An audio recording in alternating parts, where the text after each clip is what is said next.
Let's check on the tenderness. Use a knife. If it easily goes through, then you know your acorn squash is ready. So this is our steamed acorn squash. There's a few ways you can get the flesh out of here. It's still pretty hot. So I usually use a spoon and just scoop it right out. All right, to finish off our steamed acorn squash, we just need a tablespoon of butter and a pinch of salt. Mix it together.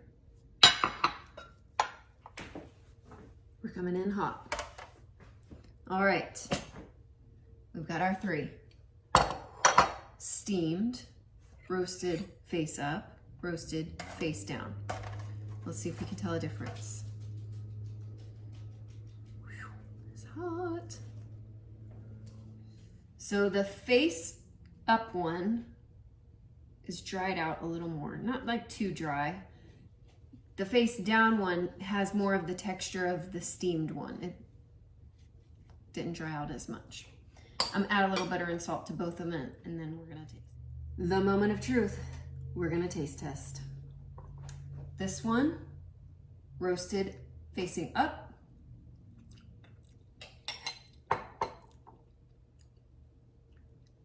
Great flavor. Let me cleanse my palate. Roasted down.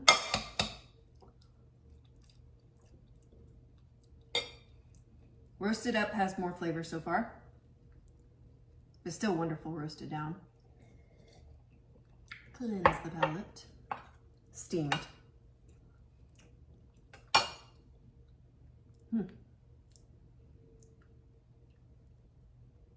I think I either like the roasted up or steamed.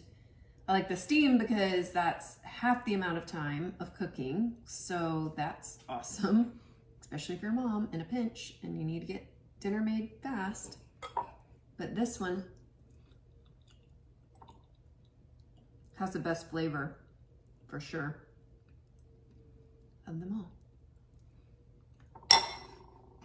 I'll stop eating all the squash now.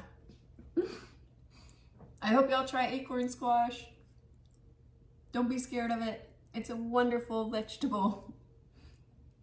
Happy fall, y'all.